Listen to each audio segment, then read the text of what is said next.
जहाँ तक बात है भीड़ और जोश की, तो वो तो कम नहीं हो रहा है, वो तो और बढ़ रहा है, क्योंकि लोगों के अंदर समझ आ रही है।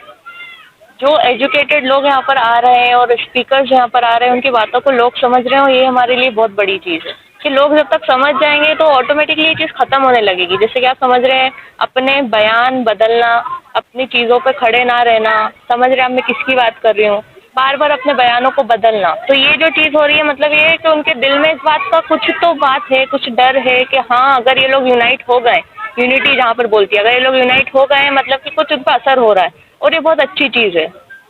आज तमिलनाडु के बहुत बड़े राजनेता और एक डायरेक्टर कमल हसन ने शाहीन बाग की महिलाओं से एक अपील करी है कि आप स्वस्थ रहेंगे तो ही आप अपने अधिकारों की, अपने हक की आवाज़ को बुलंद कर पाएंगे। और कोरोना का जो डर है उसके ऊपर उन्होंने बयान और उनका ट्वीट भी हुआ है, इस पर आप बताइए।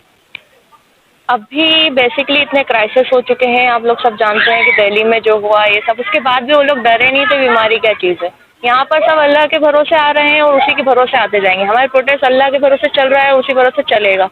और जहाँ तक बात है वायरस की और ये सब, प्रिकॉशंस रखकर आना, प्रिकॉशंस लेना, सावधानियाँ लेना, ये अलग चीज़ होती है। आप सावधानियों को लेकर, प्रिकॉशंस लेकर आप जाएंगे तो कोई भी वायरस हो, दुनिया में कोरोना ही नहीं और भी दूसरे वायरस बहुत सारे थे। अभी रिसेंटली थोड़े टाइम पहले आया था, इबोला वायरस आया था, सेम सिम्टम्स थे, सब कुछ था, उसमें भी यही था, प्रिकॉशंस मेन थिंग थी। प्रिकॉशंस लिया, सब कुछ हुआ, गर्मी बड़ी, खत्म हो गया। ये भी हो जाएगा, बट इस पे ये एज अ डाइवर्ट करना चीज़ों को, उससे कोरोना को प्रोटेस्ट से जोड़ देना, तो ये सब बहुत अलग चीज़ है। कोरोना आप संभालिए, लोगों को इसके लिए प्रोवाइड कीजिए, मास्क प्रोवाइड कीजिए, सैनिटाइजर्स प्रोवाइड कीजिए, ये चीज़ें प्रोवाइड कीजिए, ना कि ये बताएं कि ये हो रहा है, वो हो रहा है। जो हो रहा है उसको होने दीजिए, आप सिर्फ ध्यान दीजिए, जो आप क्राइसिस कर रहे हैं, जो चीज़ें कर रहे हैं, उन पे फोकस कीजिए फर्स्ट ऑफ ऑल।